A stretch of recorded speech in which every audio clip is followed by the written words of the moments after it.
J'ai lu quelque part que pour exercer des activités politiques en France, il faut avoir la nationalité française ou la nationalité d'un des pays de l'Union européenne. Vous voyez que je ne pose pas de questions. Et j'ai appris ici qu'on parle aussi, quelqu'un a dit sur le plateau, de triple, quadruple nationalité. J'ai appris aussi qu'il y a un pays qui avait très bonne diaspora. Ce pays était classé dernier parmi les pays de l'indice de pauvreté dans le monde. C'est un pays africain qui a même déjà quitté les organisations créées par là où vous partez chercher l'argent en Europe. Je vais reparler. Il faut faire attention. J'ai aussi appris que pour que l'argent parte d'Europe à l'heure actuelle, pour venir au Cameroun, parce que l'Europe lui-même a déjà les problèmes, qu'il y a des petits non-blocages réglementaires et tout, les Blancs ne veulent plus que leur argent vienne. Et j'ai appris que les frères, dans des conditions définies par la plurinationalité, la 150e nationalité, font des petites activités au noir. J'ai peur, comme je l'ai dit tout à l'heure, pour l'autre là. Ça peut être des activités où les gens vont profiter, je n'accuse pas les frères. Mais d'autres peuvent profiter de ça pour faire des choses comme les... Quand on lave l'argent, on appelle ça comment là? Le blanchiment d'argent. C'est compliqué dans le monde entier aujourd'hui. De faire traverser l'argent des Blancs pour venir ici. Pour nous, par vite. Et pas sous le contrôle des éminents, personnes qui travaillent l'État. Pour nous, par vite. Mais pour les Blancs sortent. J'ai appris aussi qu'il y a un monsieur là-bas qui s'appelle Rotaillot, ministre de l'Intérieur. Bruno Rotaillot. Voilà. Ministre de l'Intérieur français. J'ai appris que lui, il coupe tout pour qu'on entre en France. J'ai appris, je ne sais pas, je n'ai pas vérifié. Je parle sous le contrôle de l'homme de la triple nationalité en face de moi. Je n'ai pas vérifié. Ça suppose qu'aujourd'hui, pour que les gens, les États s'en sortent, ils ne peuvent pas développer les choses que ça part, ça entre comme ça veut. Et puis j'ai aussi appris dans les journaux de la place que pour que toi tu restes là-bas, tu dois faire quelque chose. Et j'ai vu des gens gifler les ministres. Je demande pardon au ministre de la Jeunesse. Il a subi, hein? Il a subi. Faute de diaspora là. Non, on l'a tabassé. Même l'ambassadeur de Belgique. Non, je n'ai pas dit ambassadeur. Je dis qu'on a tabassé le ministre Mounana Foutou pour que les gens de l'extrême ne sachent qu'on l'a tabassé. Il faut que l'on le sache. Parce que quand ils vous entendent parler de diaspora, ce n'est pas le débat, c'est pas sur la diaspora. Maintenant, j'ai entendu 2 mots anglo, je suis plus à la France. Fundraising et Thanksgiving. Crowdfunding. Je ne connais pas, tu as ajouté le 3e. Ma maman est une bien internationaliste. Il semble que Thanksgiving, c'est que tu prends l'argent, non? Fundraising, c'est que tu accumules. Est-ce qu'on peut sauver ce pays en faisant l'apologie du refus de la loi? La loi dit que c'est interdit, je peux me tromper. Maintenant, j'ai vu des gens, place de la République, c'est ça, non? Oui, place de la République. Si ça a un lien avec la politique, c'est donc je ne crois pas. Parce qu'il y a aussi eu un meeting, Trocadéro. Ça, c'était après l'élection. Celui-ci est avant l'élection. L'histoire a ceci de particulier qu'elle ne s'arrête pas. Mais il ne faut pas faire le débat du jour de la pluie sans savoir ce qui a provoqué la pluie. Le premier meeting, il n'y avait aucun enjeu politique. Je crois qu'on avait été élu. Celui-ci a quel enjeu politique puisqu'on n'est même pas sûr qu'on va être candidat. Non, je n'ai pas dit candidat, parmi les élus. Parmi les élus. J'ai aussi appris, et je termine par là, qu'il paraît que, comme je vous ai dit pour LGBTQX, et j'ai ajouté I, inceste, il paraît que les gens qui construisent leur argent pour que ça vienne ici ont souvent aussi des petites conditions qu'il faut être courageux. Le frère qui a été courageux. Et je rejoins donc les acteurs de politique pour en leur disant 1. La diaspora n'a pas besoin de 150 nationalités pour construire son pays. Celle du Mali et du Niger est la plus forte d'Afrique. Le Mali et le Niger étaient des pays pauvres. quand vous êtes jeune, arrêtez de faire l'apologie de ce qui est faux. La deuxième chose, c'est que les gens sur lesquels on va là, ils ne veulent pas envoyer leur part chez nous. Vous n'avez pas besoin d'aller les voir pour qu'ils envoient. Restons ici, soyons vigilants, parce qu'il y a des gens qui envoient cet argent de l'autre côté. Et j'ai aussi vu des images, en dehors de celui dont vous voulez parler. Il y a 7 autres. Et c'était même plus grave. Ils font la danse bantou dans un endroit clos. Les gens jettent les 500 $. Pour en sortir, hein, oui, patriarche. Tout ça là. Ça inquiète. Ça inquiète parce que demain, quand tout le monde va vouloir le faire, ça va renforcer ce que nous condamnons. Les enfants qui traversent la mer à la nage. Parce que toi, tu vas faire le fundraising, tu as les moyens de prendre l'avion. Il va croire que c'est mieux comme ça. Lui, vous allez renforcer le nombre de départs par la mer et avec tout ce que ça comporte comme truc. Mais comme vous dites que c'est la politique, que le corps électoral soit rapidement convoqué, parce qu'à ce moment-là, on ne sortira plus pour aller chercher quoi que ce soit, qu'on évacue rapidement des problèmes de candidature qui nous polluent l'atmosphère pour rien, et que les 4 ou 5 ou 6 qui vont rester bénéficient de ce que la loi prévoit pour qu'ils puissent faire leur campagne avec vigueur, mais dans le respect, non pas de la loi, des os et coutumes du Cameroun. Je préfère ce mot que d'utiliser la loi. Voilà, une question à chacun d'entre vous pour sortir de ce sujet-là, puisque finalement, nous parlons ici de l'argent, le nerf de la guerre. On va parler du financement des partis politiques régulés par l'administration camerounaise, mais est-ce qu'on peut tracer concrètement ces revenus des partis politiques? C'est la question de la souveraineté. Elle est capitale, elle est fondamentale, elle est incontournable. C'est cette souveraineté-là qui est un peu malmenée par les différents acteurs à travers le prisme de leurs intérêts cupides. Je pense que ce qui est fondamental, pour terminer sur votre question, c'est que la question du financement, devenant le point d'orgue, parce que tout a un coût, y compris en politique, doit être maîtrisé, encadré et régulé. C'est pour ça que moi, je partage totalement les dispositifs qui sont mis en place.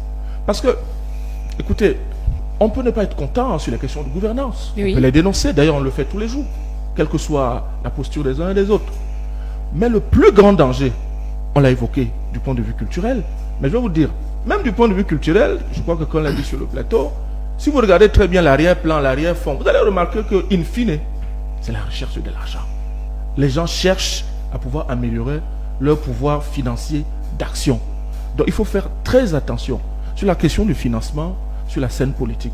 Il faut que l'État puisse prendre ses responsabilités. Mais il faut surtout que la société, elle en soit suffisamment vigilante pour savoir identifier, repérer les sirènes des ingérences qui peuvent être développées. Nos acteurs politiques sont les premiers relais. Quand vous les voyez aller sur le continent ou hors du continent, oui, ben c'est avec l'espoir de faire converger vers leurs attentes, généralement financières, puisque très souvent vous entendez parler d'appels de fonds. Ces appels de fonds, c'est quoi la finalité? C'est pour avoir assez de ressources, et dès que vous faites des appels de fonds, ben écoutez, le retour à payer sera très fort. D'accord. Dieudonné Tédis. Sur le financement des partis politiques, Muriel, il y a une autre approche que nous avons pensée au niveau de PCPDC. En dehors des contributions, des droits d'adhésion et des dons, je crois que on doit pouvoir entrer dans ce qu'on appelle l'entrepreneuriat politique. Le Cameroun est un vaste pays avec des terres où on peut faire l'agriculture, on peut faire l'élevage. Mais malheureusement, on a plus des hommes politiques qui sont tournés vers des slogans. Et ça, c'est un véritable problème. Je crois que l'entrepreneuriat politique, au niveau agricole, au niveau de l'élevage, au niveau de la logistique, pourrait aider suffisamment à éviter ce genre de relations incestueuses avec l'Occident. Parce qu'il a dit tout à l'heure, lorsque vous allez tenir vos meetings pour chercher des financements à l'Occident, vous avez des pôles qui sont assez productifs comme l'électricité, le cacao, les infrastructures, où vous êtes obligé, parce que vous voulez de l'argent, de signer des engagements qui vont mettre à mal le bien-être du Cameroun. Et les Camerounais qui nous écoutent doivent pouvoir, au moment du vote, faire le choix du patriotisme. Et il y a un point qui nous intéresse ici, Muriel. La question du franc CFA. Il faut transformer de façon structurelle notre économie pour passer à un capitalisme de production et non pas de consommation. C'est parce que nous sommes des éternels consommateurs au Cameroun que les gens passent le temps à se pavaner dans les chancelleries, parce que cette fois-ci, c'est au niveau de l'Occident qu'on a vu. Mais ils se baladent dans les ambassades à longueur de journée comme si ce sont des ambassadeurs et autres diplomates qui votent.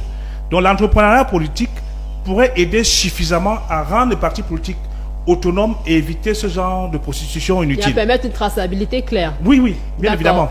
Florence Michel Dikoumé. Oui, je vais revenir sur la diaspora. C'est vrai que le débat n'est pas sur la diaspora, mais on vous le permet. Mais je voudrais déjà vous dire que, en appui à ce qu'il a dit, il y a le réseau des parlementaires qui est venu par 2 fois déjà, qui a tenu, n'est-ce pas, ses réunions au niveau de l'Assemblée nationale, et qui ont signé, je vais au-delà de ce qu'il a dit, des conventions cadres avec beaucoup d'administrations au Cameroun.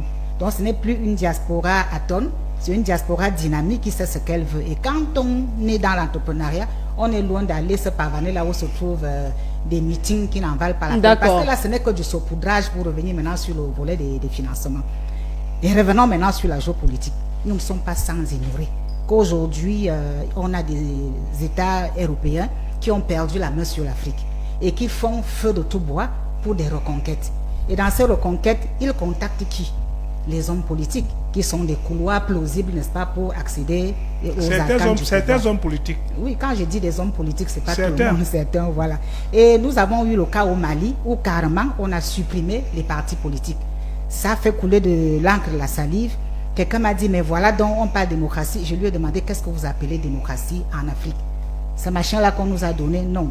Vraiment, cette démocratie n'est pas du tout arrimée à nos valeurs. Démocratie, oui, mais là, pour le moment, je crois que la révolution voudrait construire le pays. Et elle est constamment dérangée par cet Occident qui fait des incursions répétées au sein des arcanes politiques du territoire. Donc, je crois qu'une fois que ce sera ainsi, on va renormaliser les choses. Et c'est le cas ici. Quand vous parlez des financements qu'on défend, mais chaque jour, nous voyons certains hommes politiques qui font le ramdam diplomatique dans les chancelleries ici, à la quête justement de ces financements-là. Et lorsque l'autre s'en va de l'autre côté, c'est pour faire quoi? C'est pour hypothéquer justement nos ressources stratégiques dont les autres ont besoin. Quand on vous dit qu'ils perdent la main, c'est parce que lorsque vous allez regarder sur le plan économique, il ne leur reste que 10% sur tout le continent par rapport à ce qu'ils avaient au départ. Donc c'est pour vous dire qu'aujourd'hui, ce n'est plus une équation à n inconnue. Nous savons parfaitement ce que les uns et les autres vont chercher en France. Je vous ai dit. Et dites-nous quand même la traçabilité par rapport au financement des partis politiques, c'est possible? C'est possible, puisque déjà, je vous ai dit dans ma première prise de parole que le gouvernement finance, mais aussi les chancelleries donnent de l'argent à certains leaders de partis politiques. Ce n'est pas un secret. On ne va pas se mettre à citer les noms des gens ici, ils en reçoivent. Mais simplement qu'il y a un problème aujourd'hui, un contrôle assez rigide qui vient du ministère de l'administration territoriale depuis 2 mois aujourd'hui, qui ne permet plus que des fonds rares n'importe comment. Donc, lorsqu'on va de l'autre côté, on va justement chercher. Et puis, il y a des circuits flous. Il y a des circuits monétaires flous à travers le monde. Quand on parle de blanchiment d'argent, on parle de fuite des capitaux, on parle de ceci. Tous ces circuits sont valables pour que l'argent aille d'un espace économique vers un autre. Donc, quand ils s'en vont là-bas, c'est pour ça. Et comme je suis en train de dire, il n'est pas exclu qu'une insurrection armée, comme ils nous le promettent depuis, soit déjà en cours et qu'on cherche non seulement de l'argent, mais des armes également pour pouvoir le faire afin de déstabiliser. On a plein d'histoires qui tournent autour. Bon, je ne suis pas la main courante, je ne viendrai pas raconter tout ce que je connais ici, mais c'est pour vous dire que quelque part, parlant des financements, ils vont les chercher, mais beaucoup plus la souveraineté en échange des minerais stratégiques. Mais rassurez-nous quand même une traçabilité fluide au sein du RDPC. Non, RDPC, écoutez, nous avons une mastodonte de militants qui cotisent 1 million. Oui, nous cotisons. Il y a des jeunes même qui disent qu'ils cotisent, mais des militants cotisent. Et nous avons en tant que membres, indépendamment de la carte d'adhésion, la carte de cotisation. Nous cotisons et nous avons au sein du RDPC ce qu'on appelle les opérateurs économiques du parti. D'accord. Qui cotisent également. Comme quoi? Des financements dans le respect de la, loi. Dans le respect du règlement national. Yaya Bello. Ok, je veux dire quelque chose d'abord sur la plurinationalité. Un peu ou pas de pour ça. Avant de parler du financement des partis politiques. Alors, pourquoi nous on propose la plurinationalité? Parce que quand nos compatriotes s'installent à l'étranger, la plupart c'est pour des raisons économiques. C'est-à-dire que dans leur pays, ils n'ont pas pu s'en sortir. Ils sont allés avoir du travail quelque part. Maintenant, pour s'intégrer, il faut qu'ils empruntent la nationalité du pays dans lequel ils se trouvent. Sauf que dans notre disposition légale actuelle, quand tu prends une autre nationalité, tu perds la nationalité camerounaise. Ça, aujourd'hui, ça ne peut pas se justifier parce que le monde est ouvert. Alors, vous êtes par exemple aux États-Unis, vous y travaillez, disons pendant 5 ans, vous avez la nationalité. À un moment, vous avez besoin peut-être d'aller au Canada pour aller travailler. Il vous faut encore la nationalité du Canada. Ça c'est fait. On ne va pas dire la nationalité camerounaise. Pour dire donc que le fait que la disposition, enfin la loi reste sur ce thème-là aujourd'hui, ça bloque nos compatriotes. Et c'est un vrai problème. Parce que nous avons causé avec ces diasporas et nous l'a dit, c'est un problème. Une diaspora qu'on invite à se Parce rapprocher qu'on ne comprend pas aujourd'hui des institutions mises sur pied qui les attendent j'ai à bras ouverts. J'ai une camarade aux États-Unis. Pour qu'elle vienne au Cameroun aujourd'hui, il lui faut un visa. D'accord. Qu'en est-il de la traçabilité? Bon, maintenant, pour le financement des partis politiques, je crois qu'un parti politique sérieux, je suis sur le mot sérieux, ne devait pas avoir un problème pour avoir des fonds pour ses activités. Déjà, un parti politique n'est pas une entreprise commerciale pour que le parti se fasse des milliards. Non, le parti a juste besoin de l'argent qu'il lui faut pour faire sa communication, pour faire ses meetings, pour faire, en tout cas pour fonctionner. Donc, je l'ai dit tout à l'heure, les militants doivent cotiser. Même, en dehors même des militants, vous avez des gens que vous séduisez, parce que c'est l'expression, les gens que vous avez convaincus, qui ne sont même pas du parti, qui vont vous accompagner. Maintenant, sur la traçabilité ou alors la régulation ou alors le contrôle même, disons simplement comme ça, je crois que ça se fait dans tous les pays. En France aujourd'hui, vous avez l'ancien président français, Emmanuel Macron, Nicolas Sarkozy, qui est toujours en justice aujourd'hui pour sa campagne électorale de 2007. Parce qu'il n'a pas respecté déjà le plafonnement. Et puis, paraît-il que l'argent est venu de la Libye, de Muammar Kadhafi. Vous vous souvenez de ce débat? Donc, dans les démocraties, les grandes démocraties que nous voulons imiter, l'argent des partis politiques, le financement des partis politiques est contrôlé et régulé. Régulé. Aux États-Unis, c'est la même chose. D'accord. Même chez nous, le contrôle ne veut pas dire, un abus, mais c'est une manière pour l'État de s'assurer que cet argent va simplement aux activités du parti. Vous vous souvenez le débat qu'il y a eu l'année passée, en fin d'année, où une ONG ou plusieurs ONG ont fait l'objet d'une régulation du ministère de l'administration territoriale, une interdiction, parce que ces ONG ou alors cette ONG avait des milliards dont elle ne pouvait pas justifier. C'est la même chose avec les partis politiques. Il faut qu'on sache d'où vient l'argent.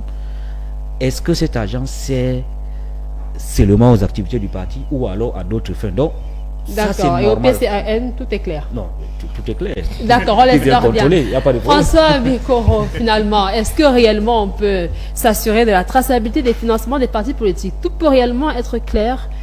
Le danger, quand tu poses cette question aux acteurs politiques qui sont omnibulés par octobre 2025, c'est le mensonge cohérent. Ils sont tous dans le mensonge cohérent. Pour faire traverser 1500 €, Interpol te prend partout où tu te trouves. Ouais. Faut pas venir mentir ici. Tu peux pas. Les frères ont beaucoup d'argent dans les poches parce qu'ils sont français. Et quand ils vont l'envoyer au pays, on va demander qu'est-ce que ça va faire dans un pays étranger. Quand vous êtes français, ce n'est pas une affaire de couleur de race. Vous êtes français. Vous n'êtes pas camerounais. Vous êtes français. Si vous voulez diriger ce pays, apprenez ça à vos militants. La nationalité est un attachement. Non négociable. C'est un attachement. Votre pays, qui est un pays pluriel, avec une histoire, avec la colonisation, officielle et celle octroyée.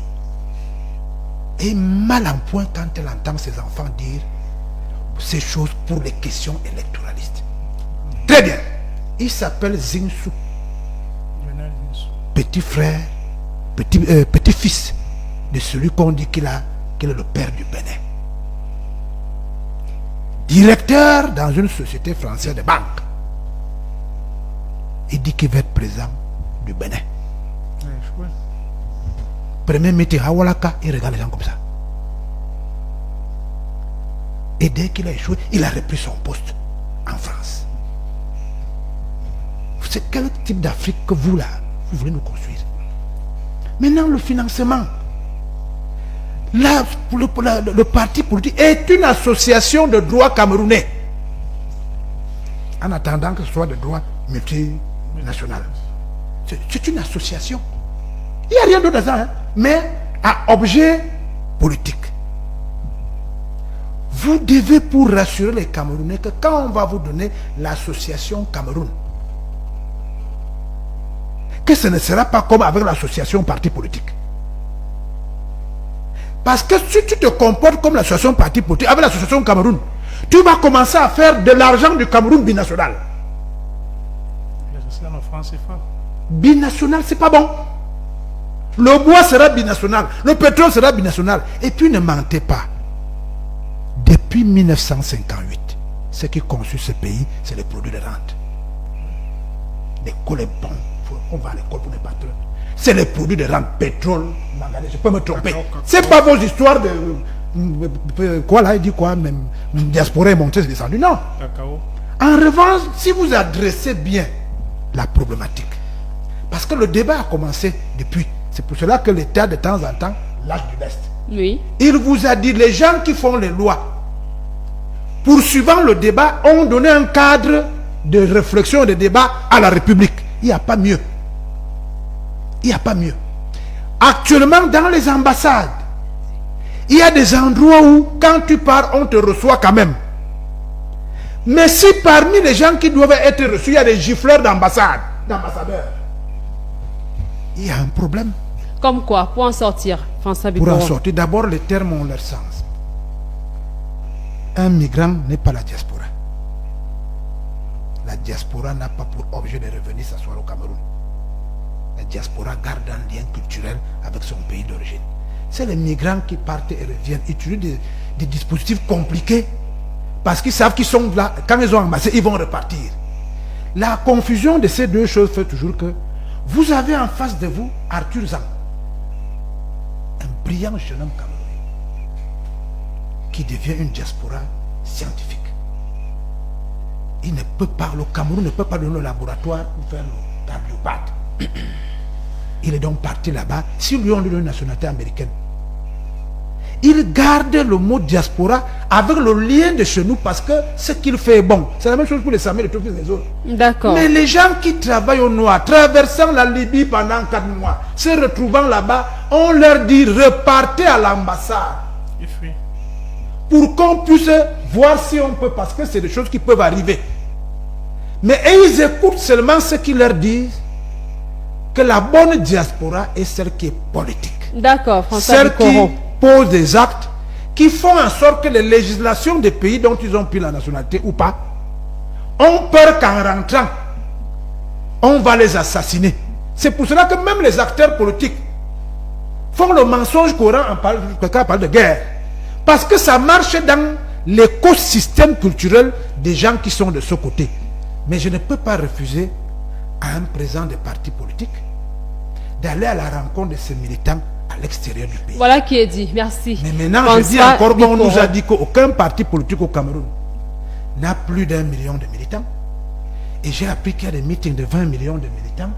Ça nous crée des problèmes, nous qui faisons dans l'éducation politique. Mais il ne faut pas empêcher un président des partis politiques d'aller à la rencontre de ces militants qui sont aux États-Unis, qui sont en France, D'accord, on vous différents compris du meeting là-dessus, politique. François Bikoro, pour avancer dans ce programme. Prendra pas de transition, pourquoi pas, pour dire quelques mots MOTS sur cette thématique que nous avons annoncée en début d'émission, l'affaire de l'assassinat du petit Mathis qui est en progression, Dagobert Noafo, présumé assassin désormais entre quatre murs du côté de la prison centrale de Konegui, ici même à Yaoundé. Nombreux se plaignaient d'une juridiction qui était lente, mais Yaya Bello. Oui, la justice a son temps. Je vous ai dit tout à l'heure, la justice n'a pas d'émotion. Le symbole de la justice, c'est quoi? C'est une dame avec les yeux fermés, avec une bande. C'est-à-dire que la justice, elle est froide. Et là, nous sommes en matière pénale. Il y a un code de procédure pénale qui fixe les délais. Donc, bon, je comprends l'émotion. Les gens sont choqués. On peut pas, je ne sais pas ce qui peut justifier. J'ai envie de voir dans la tête de ce monsieur ce qui l'aurait motivé à prendre une arme blanche et tuer un enfant. On le fera en un seul tour de table. Voilà. Des questionnements encore. Alors Donc, pour vous, what next? Non, la procédure va suivre son cours. Vous savez, sur le plan pénal, il y a 3 phases, surtout quand il s'agit d'un crime, parce que les infractions sont aussi catégorisées en fonction de leur gravité. Il y a les délits, les contraventions, les délits et les crimes. Donc, tuer quelqu'un, c'est un crime. Voilà, ça veut dire qu'il y a 3 phases. Il y a la phase policière qui vient de se boucler avec l'arrestation de ce monsieur. Maintenant, on va commencer la phase d'instruction devant un juge d'instruction. Le juge d'instruction aura 6 mois renouvelable 2 fois. Donc, il aura 18 mois maximum pour prendre un acte. Une ordonnance. Voilà, pour l'envoyer donc sûrement, si les éléments sont réunis, devant le juge de jugement. Donc ça va prendre du temps. Donc disons à nos compatriotes que ne vous attendez pas à ce que la semaine prochaine ou sur prochaine une sentence tombe. Non, l'affaire va suivre son cours dans le délai que j'ai précisé. Maintenant, la phase de jugement, ça peut prendre aussi beaucoup de temps, plusieurs, parce que les gens croient aussi que quand on vient à une audience, à une seule audience, on boucle l'affaire. Non. Et ça dépend aussi des juridictions, du volume des affaires. Donc, on peut renvoyer les affaires sur peut-être 2 mois, c'est-à-dire que vous venez à une audience et puis on renvoie 2 mois plus tard. Donc, ça va, la justice va suivre son cours, mais elle a aussi son temps. D'accord, merci Yaya Bello. Alors, une lueur d'espoir dans la procédure. Michel Florence Dikoumé. Mon problème se situe pas au niveau de la procédure judiciaire. Vous savez, ça rejoint un peu le premier problème. Oui. On arrête, on met en prison et puis quoi encore? C'est même peu. Je crois qu'on a besoin d'autres solutions, d'actionner d'autres leviers. Qu'est-ce qui peut amener un parent, parce qu'il est lui-même parent, à tuer un enfant? C'est là toute la problématique. Et moi, je retourne maintenant la question à ceux qui nous gouvernent, à ceux qui nous regardent, de trouver d'autres solutions. La prison, oui. Mais si on était chez les Occidentaux, on apporterait un psychologue parce qu'on veut chercher à savoir il y a eu quoi, il y a quoi. Moi, je crois que ce sont les raisons fondamentales qui amènent les parents à se comporter comme ça. On savait que les enfants étaient brigands, il y avait Bétamba. Maintenant, quand ce sont les parents, on les amène où? Bétamba, c'était un centre de redressement pour adolescents, pour mineurs qui dérangeaient. Mais maintenant, on amène les parents dérangeants où? C'est ça toute la question. D'accord. Muriel, s'il te plaît. Je vais dire oui, quelques secondes. Je crois que dans notre code pénal, il existe toujours la peine de mort. Je crois qu'il faut, parfois, pour certains types d'infractions, d'accord, il faut actionner. On vous aura compris la peine de mort là-dessus. Alors, Amasoka, on va avancer, Yaya Bello. Alors, Amasoka. Bon, moi, je suis pas juriste, journaliste. Je suis resté sur ma faim, sur ce que les informations disponibles ont été portées au sein de l'opinion publique. Quand vous écoutez très bien les thèses qui ont été avancées, il y a des interrogations quelque part. Je résume. 2 types sont bagarrés dans un bar, ils sont voisins. Et puis voilà, il y a un qui a fui, l'autre qui s'est fâché, il est allé prendre un couteau, et puis il a foncé dans son domicile, dans le dos de son adversaire, et a trouvé 3 enfants dans la maison, et a poignardé celui qu'il a pu arrêter, les 2 autres ont fui. Voilà ce que l'information disponible nous dit. Question. Qu'est-ce qui justifie que lui, il prenne le couteau au lieu de suivre son adversaire dehors avec lequel il bagarrait? Il va poignarder un enfant qui est calmement assis en train de regarder la télévision à la maison. Il y a une partie de l'affaire là qui manque. Qui est assez floue. Elle est floue. Bon, lui, il en rajoute encore en disant qu'il ne se souvient pas. Il est frappé subitement d'amnésie. C'est quand même ridicule. Non, moi, je voudrais interpeller les confrères d'approfondir les enquêtes. Ça va aider à pouvoir comprendre les mobiles. Qu'est-ce qui s'est passé à ce moment précis-là où la bagarre ayant eu à avoir lieu, l'adversaire ayant peut-être s'étant éloigné et l'autre adversaire, le bourreau infanticide, se retrouve en train de changer d'adversaire avec un couteau pour aller poignarder un enfant. Qu'est-ce qui s'est passé? Est-ce qu'il y a eu des mots? Est-ce qu'il y a eu des mots qui ont choqué? Est-ce qu'il y a eu des révélations qui ont été faites? Je ne dirais pas que l'enfant a engagé un bras de fer avec un adulte. Non, il est innocent, il est inoffensif. Question, à ce moment précis-là, il y a des choses qui sont faites, il y a des choses qui sont dites. C'est cet écheveau-là qu'il faut démêler. J'estime que les journalistes ont la capacité de pouvoir le faire.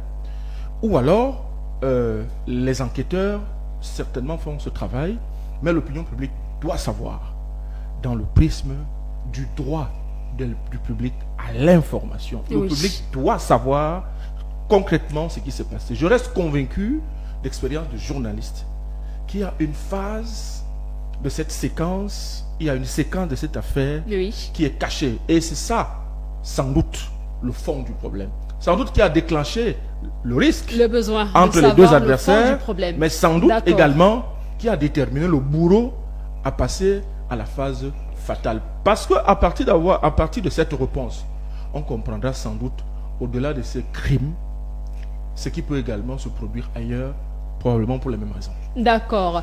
François Dikoro. Je ne sais pas si on maîtrise bien l'affaire. Et heureusement qu'il vient de nous permettre de bien maîtriser l'affaire. Matisse était assis devant son téléviseur. Le même Matisse, au moment où je suis ici, est devant son téléviseur. Il a gardé dans sa tête que dès que je ne suis pas d'accord avec Yaya, il doit fuir la maison. Il se dit, comme j'ai vu avec l'autre, les voilà qui ne s'entendent pas sur le plateau. Au lieu qu'ils se bagarrent entre eux, l'un va rentrer à la maison et venir nous retrouver ici. C'est à ce niveau que on veut comprendre comme mon frère veut comprendre. Qu'est-ce qui peut amener un individu d'abord à dire chien à un journaliste sur un plateau? Il a 70 ans. Qu'est-ce qui amène ces journalistes à leur rappeler le lendemain sur ce plateau? Et qu'est-ce qui explique le silence complice de certains médias depuis que cette histoire a commencé? On revient aux mots construction. C'est pour cela qu'Amasouk a dit, lui il interpelle au côté professionnel. En fait, il veut leur dire, ne lâchez pas cette histoire. Faites comme vous avez fait avec le gars qui a insulté Paul Meyachien. 72 avocats. On a passé 2 semaines, la maman de Matisse s'est demandé, c'est l'avocat de Mbouda ou bien c'est l'avocat lequel j'ai besoin. Elle avait besoin. La société veut nous voir, s'émouvoir. Lorsque quelque chose qui peut être un principe après commence à poindre, ça part toujours petit. Mais à un moment donné, les gens vont provoquer les crises en sachant que ce n'est pas toi qu'il va attaquer de face. Il a déjà quelque chose qui va souvent te faire plus mal. Yaya Bello, vous êtes originaire, je ne dis pas natif, d'une région où quand un enfant entrait dans une boutique pour acheter un bonbon de 25 francs, elle met la main à la poche pour sortir le bonbon.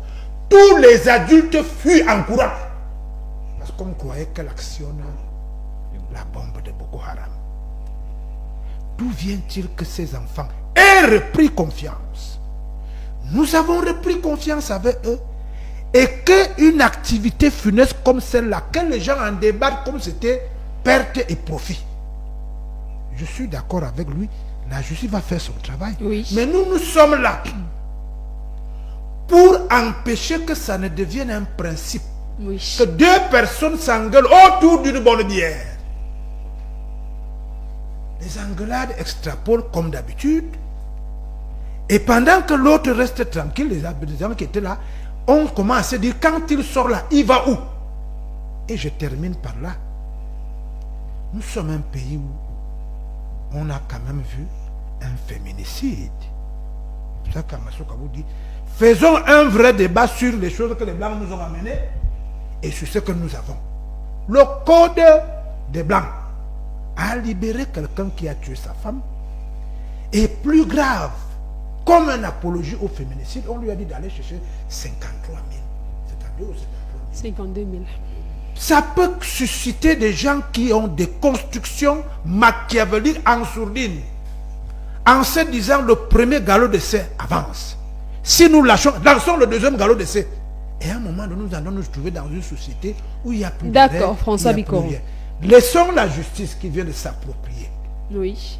Mais nous disons que nous qui sommes aussi des contenteurs du peuple et de l'opinion, aidons les uns et les autres à se dire, vous donnez trop de travail à la justice. Il y a des actants sociétaux qui font que quand tu as un problème avec quelqu'un, tu peux aller voir le voisin, tu peux aller voir le prêtre, tu peux aller voir tel, et on essaie de voir comment